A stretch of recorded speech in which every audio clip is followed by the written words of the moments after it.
Experience your emotions without judgment. Dealing with hatred and anger towards someone who has assaulted you can be incredibly challenging, but it's important to work towards healing and finding a sense of inner peace. Here are some steps to consider. 1. Acknowledge your emotions. It's crucial to recognize and accept the anger, hurt, and fear that you may be feeling. Allow yourself to experience these emotions without judgment. Suppressing or denying them can prolong the healing process. 2. Seek support. Reach out to friends, family, or a therapist who can provide emotional support and a safe space to express your feelings. Talking to someone you trust can help you process your emotions and gain perspective. 3. Practice self-compassion. Treat yourself with kindness and understanding. Understand that what happened was not your fault, and you deserve healing and peace. Self-compassion can be a powerful tool in the process of overcoming hatred or anger towards someone who has assaulted you. A. Reducing self-blame. Self-compassion involves treating yourself with the same kindness and understanding that you would offer to a friend. Assault survivors often struggle with feelings of guilt or self-blame, wondering if they could have done something differently to prevent the assault.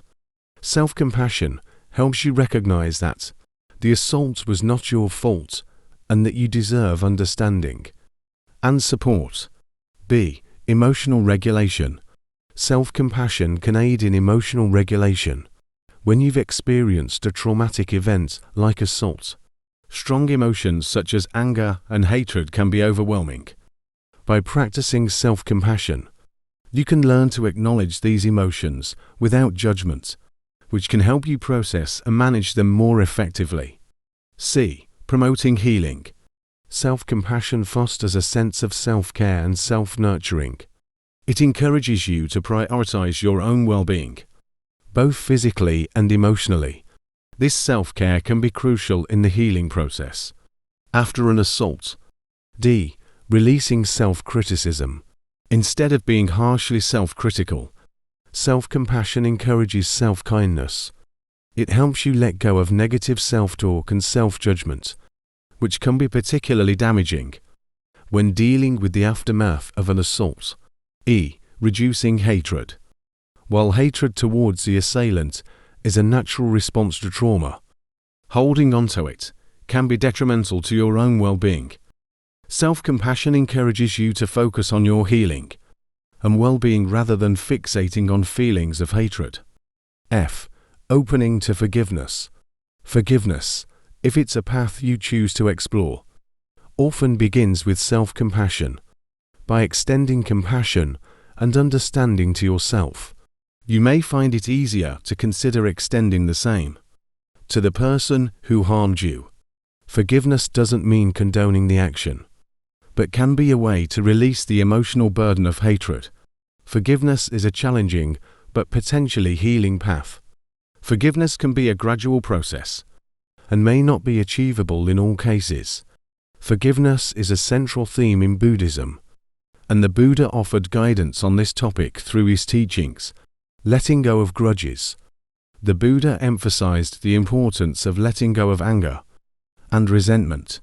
He taught that holding on to these negative emotions harms oneself more than anyone else.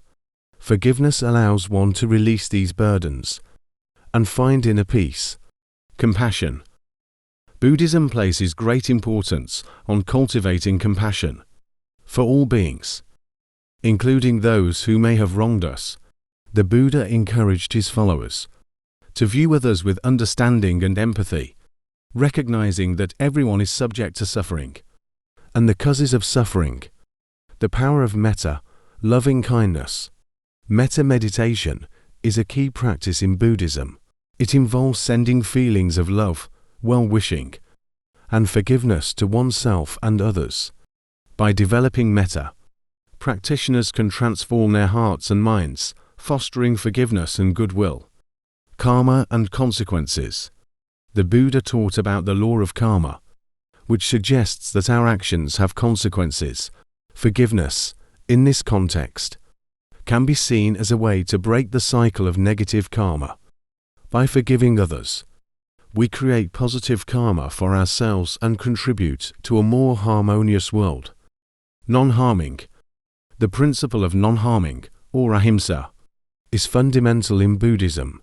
Forgiveness aligns with this principle by promoting non-harming not only toward others, but also toward oneself. When we forgive, we release ourselves from the suffering caused by holding on to grudges. Reconciliation. While forgiveness is encouraged, the Buddha also advocated for reconciliation when possible. If conflicts arise, sincere efforts should be made to resolve them and restore harmony among individuals or within communities. Inner transformation. Forgiveness is seen as a path to inner transformation and liberation from suffering. By forgiving, individuals can free themselves from the bondage of negative emotions and cultivate a more peaceful and compassionate state of mind. The story of Angulimala.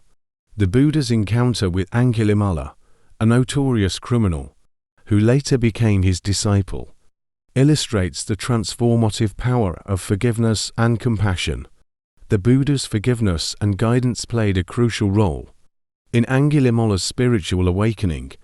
Forgiveness is a cornerstone of Buddhist teachings, promoting inner peace, compassion, and the breaking of cycles of harm. It is viewed as a powerful practice that benefits both the forgiver and the forgiven, contributing to a more harmonious and compassionate world.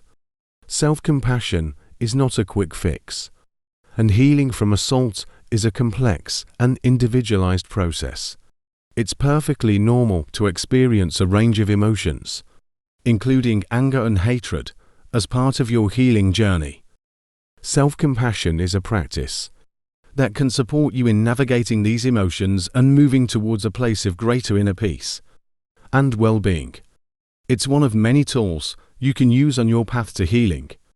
4. Consider professional help. If the assault has caused severe trauma, or you're struggling to cope, consider seeking professional help from a therapist or counselor who specializes in trauma and healing. They can provide you with tools and techniques to manage your emotions.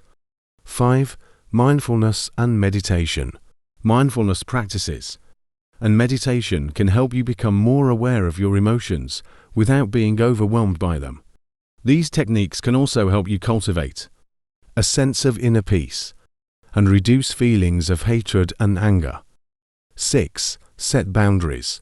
If it's safe to do so, establish clear boundaries with the person who assaulted you. This may involve cutting off contact completely or limiting interactions to ensure your safety and well-being. 7. Legal action. Depending on the circumstances, you may choose to pursue legal action against the assailant.